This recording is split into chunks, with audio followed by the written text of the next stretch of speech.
Welcome back to another episode of the NRA's Cooldown Room. We are here, week 3 of this podcast happening.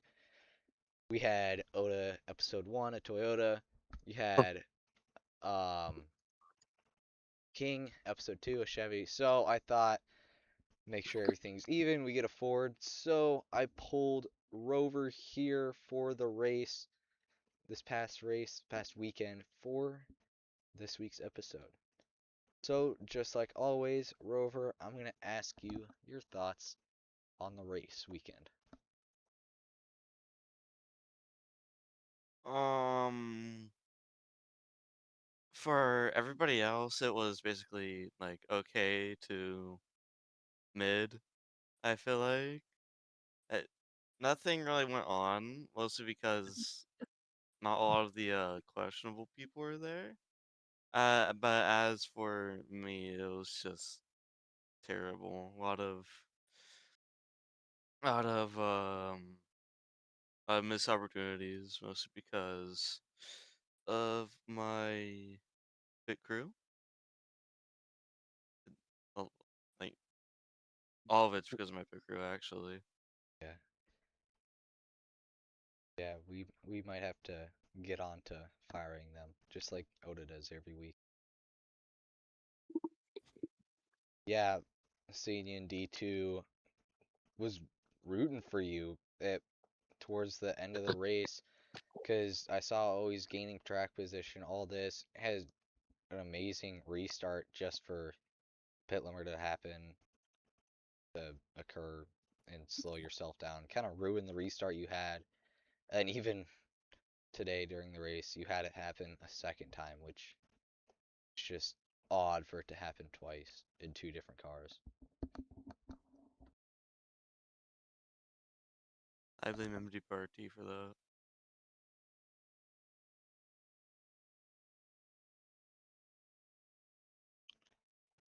Dega, any inputs? Not really. Nothing from me. Just it was a okay race. Alright, well, already, that's already done. I'm gonna kind of talk about this next thing. It's a very weird thing because it is extremely new. It is the finish of today's race on Tanuki running out of fuel, going negative across the line, and just a lot of controversy happening again. Um, Rover, again, any input on what had happened? I Probably. honestly think that he should, if I shouldn't think he should be penalized for that, must because I'm pretty sure his car wasn't really moving like that, because I'm pretty sure he was getting like pushed by Hank like the entire like last corner. So even if he did run out of fuel, I feel like and then, like no one was really behind him, so I feel like it shouldn't really have been such a big deal, anyways. I want to reiterate for Or people that might have not watched or seen or heard the race. Um, Tanuki went negative across the finish line, which last race at Richmond I had happen, and it caused some rules to get made. It was active this week, and then it happened already in this race, and Tanuki eventually did not get penalized and kept the win.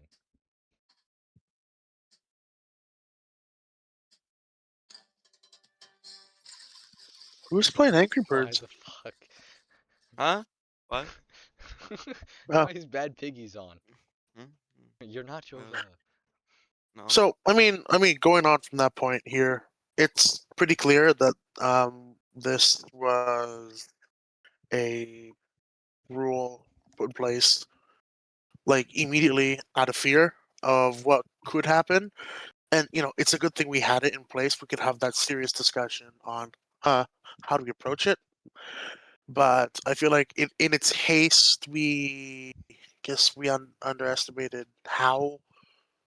Well, we didn't really underestimate. We just did not properly discuss how to properly implement this kind of rule. I mean, the whole understanding going into this was it's a post race thing, it's clear cut, it's whatever. But it turns out not everything is clear cut in life, and of course, in a league, it's not clear cut either. Which explains why. So we had this long conversation after. Does Tanuki keep the win? Okay, if he does, great. If he doesn't, okay, that's a problem, because what does this mean going forward or whatever? But it took a while for us to come to a conclusion. Dylan did a few tests. They said Ice basically said, okay, it's consistent with what happened with Tanuki. He ran out of fuel.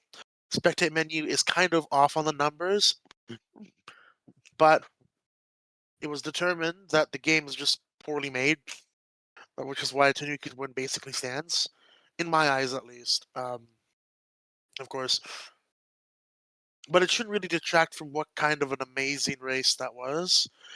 Now, I said it was okay a while ago, but honestly, it was a good race. I think that we had a lot of battling. I mean, for goodness sake, Odom had like crazy Kyle Busch moments. He was battling, he was wrecking, then he came back out of nowhere, wrecked again, and then was battling again, and then more and more and more. Um, but I feel like once pitting got underway, uh, the race really did die down a lot.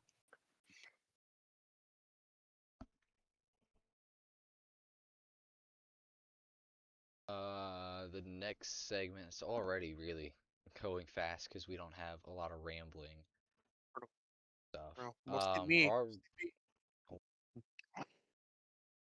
um, but yeah, not a lot of rambling this time for once. Thank God Dega doesn't have someone he can just talk to the entire time. We're gonna Sorry? go on to the second to last section I wouldn't here. pick that. That is who is your most shocking driver of the weekend? Could be in a good or bad way. Um,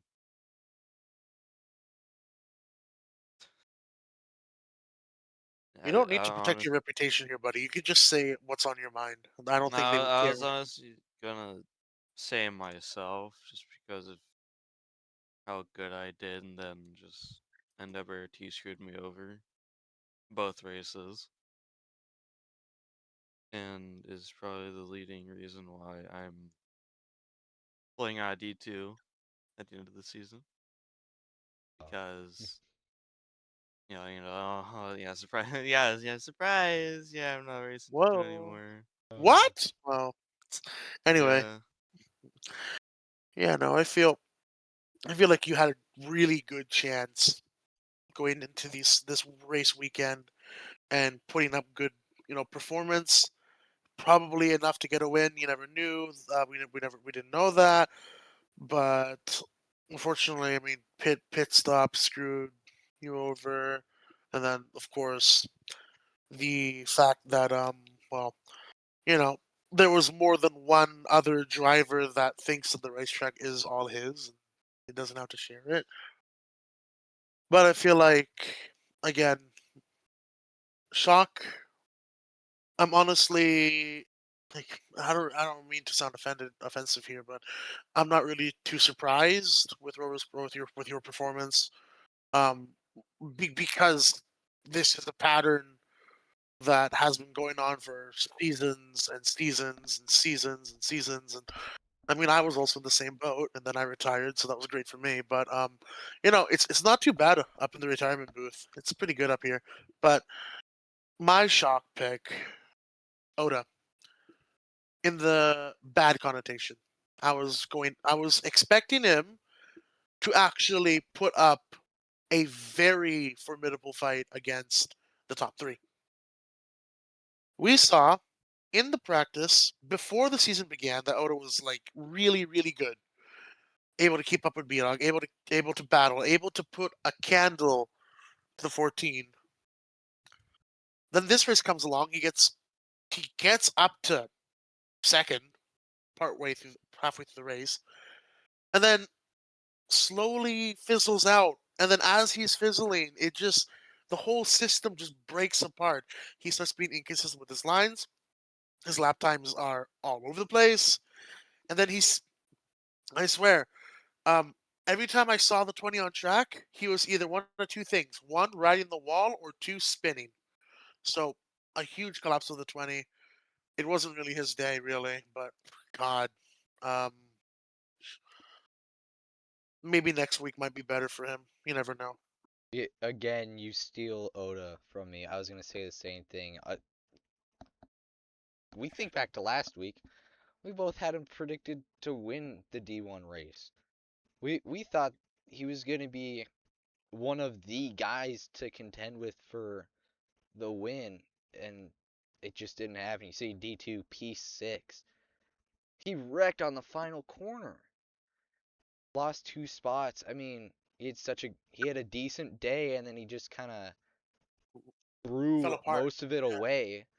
And Yeah, and again, this past race at the D1 race just looked fine at the start of the race, especially stage 2, but just midway through stage 2, he just fizzled out, like you said. He lost whatever he had, finished P5. I mean, yeah, it's an underperformance for the standards that were set for him this race. And that might just be he got he had too much pressure on him. Could be just had a bad race or two. and I Could mean, you never know. we're, I don't know. I think that he just ran out of steam. Oh no, but Bro, this man. um, hang on. I just think he ran out of steam, really, because like if you look at how he began to degrade, I think what really kicked it off was when he got when he spun off of the lead. Blue and him were battling crazy um amount of laps, maybe like 5, 6 laps, something like that, over and over and over again. Blue switch back, switch back, switch back. Oda trying to find a way around. He gets the way around eventually, but then immediately gets spun.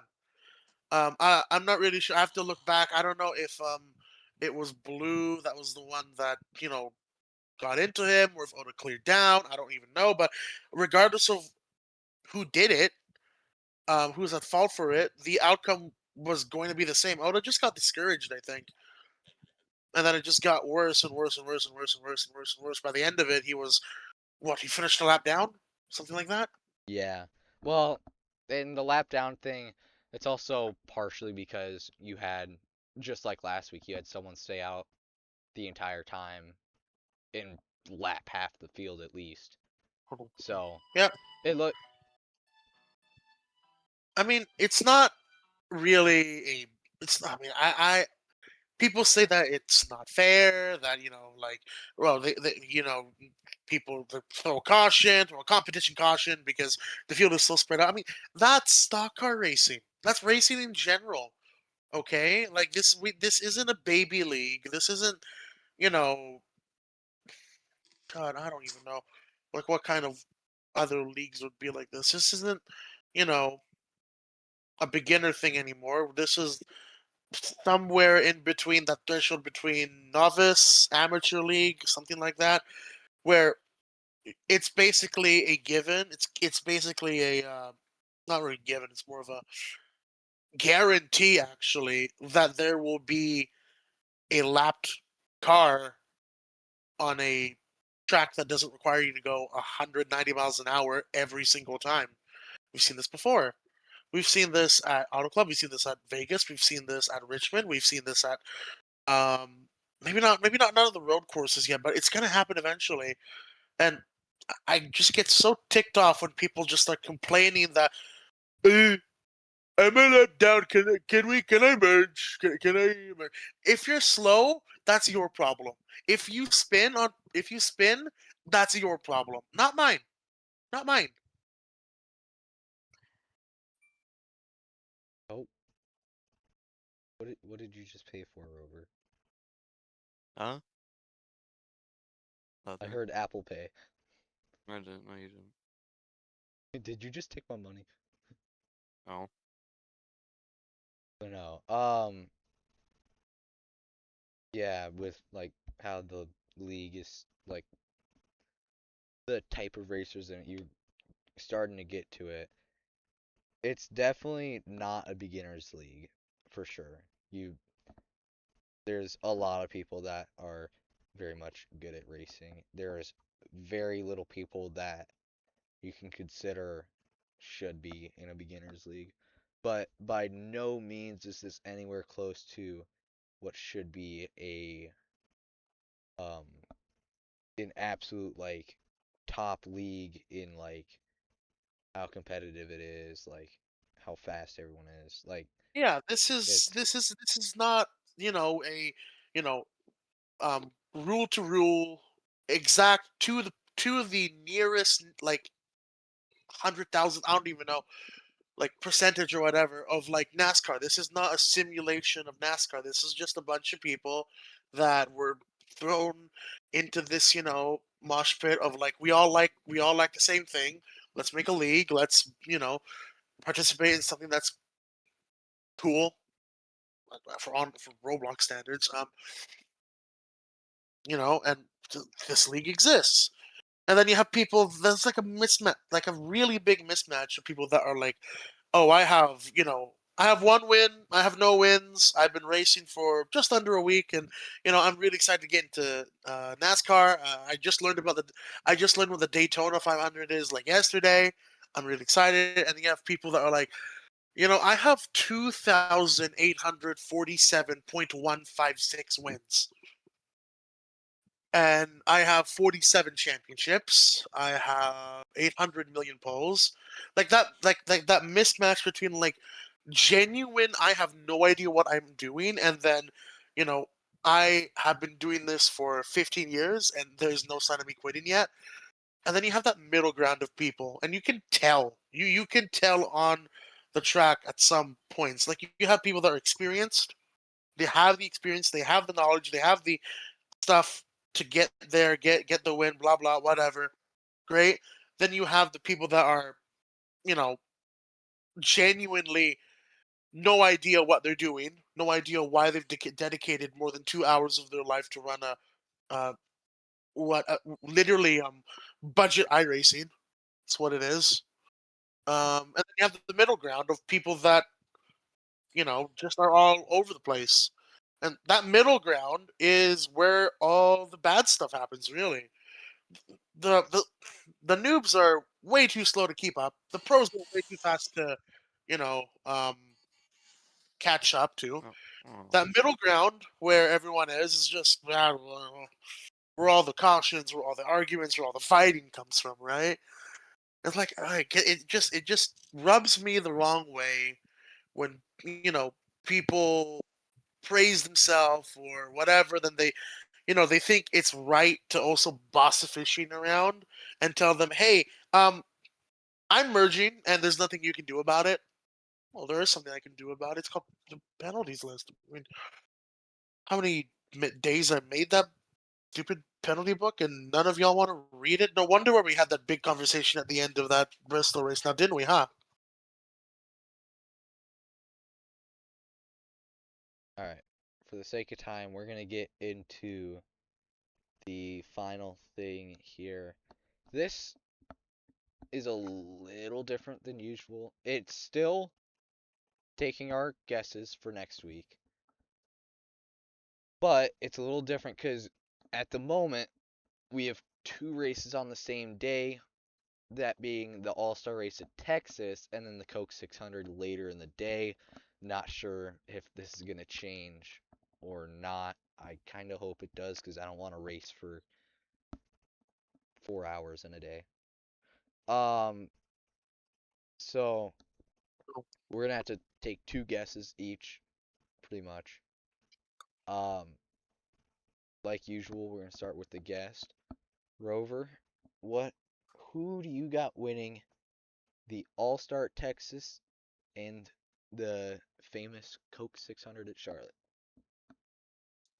Honestly, I don't really even know who would be good at Texas and MWRT. Um, I honestly just don't know who to pick. And I'd maybe pick Oda or you, Gotta the be on All-Star one. race at Texas. Well, probably you. All right. And then And Charlotte. for the Cook 600, I kind of see you at Queso winning it, cause didn't he win like the D2 No, for the Hank did races? last season Uh, too. yeah, I don't think Queso showed up. I don't think Queso had shown up yet. I'm not sure hmm, though. Don't quote me on I that. mean, that was the first race back after Soren's game. Um, period. Actually, no, the D3 truck race happened that on Thursday, so Yeah. whatever. Still, the first Um, oh, race on MWRT period for the league. yeah. Now I will say, even though Hank is a part of True North Racing, and I own that team. That move was kind of egregious. You know, that gray area that we discuss a lot after races. Do we penalize? Do we not? But since I'm here, since I'm talking, my picks for this, you know, double extravaganza, I'm gonna say Iron for Texas. We've seen them in the fall league. Wicked fast in the fall league. Jesus Christ. I was quick, but this guy was like running rings around all the other guys. I mean, of course, there was Jova who held the lead for a long time, but then, a suspicious intentional wreck, thanks to me and Smile, kind of brought the caution. And, well, Iron, because he was really quick already, just swooped in from second, took the lead, never looked back, and, well, Bob's your uncle, right?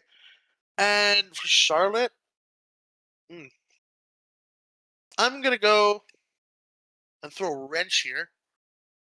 Kingotronics, naturally, I don't know what this, what the connection here is, but KJS and Charlotte have a good relationship, a great relationship, actually.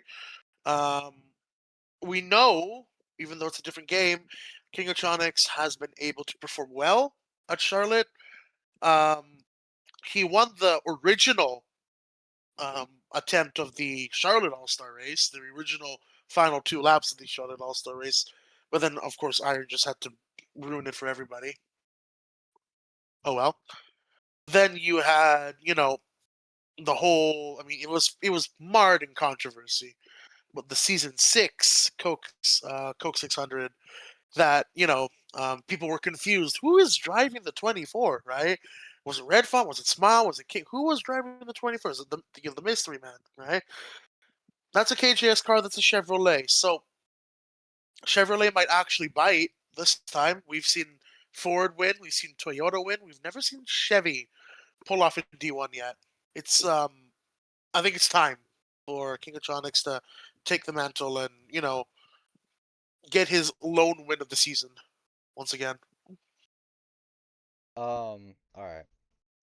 For the All-Star Texas, well, I'm just gonna get out of the way right now. I'm predicting the same person for both races because I think they are very good at both these tracks, and I'm gonna take Smile.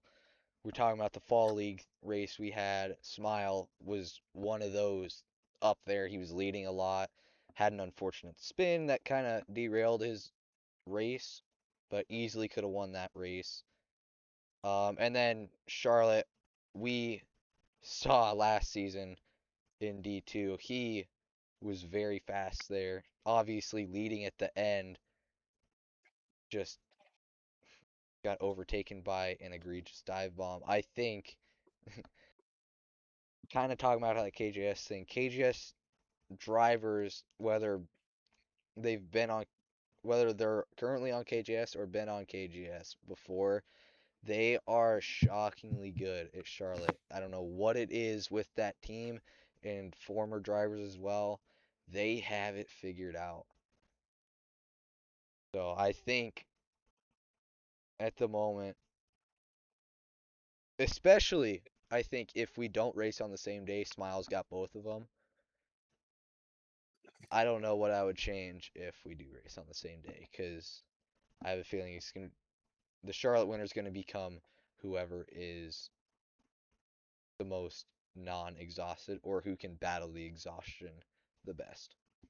Well, I mean, you also have to take into account that even though Charlotte and Texas are, similar in size, thou shalt not judge a book by its cover. I mean, Texas, first of all, is, as we all know, the brainchild of ISC.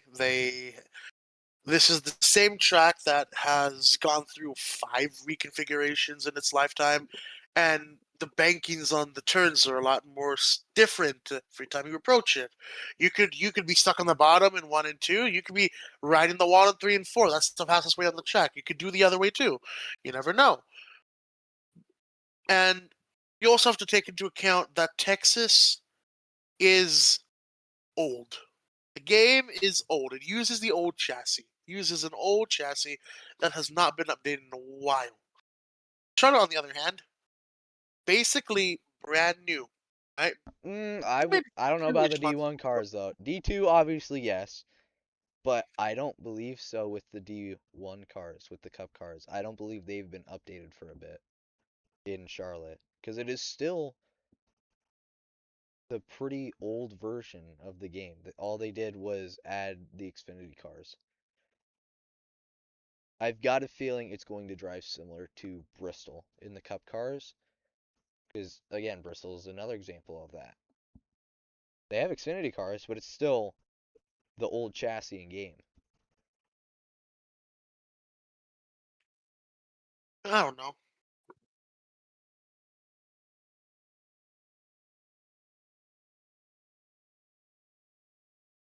All right. Well, with those predictions being made, that's going to be the end of the third episode here as we prepare for one of the most anticipated weekends in the NRA. We will be back next week after the patriotic weekend. See you next week.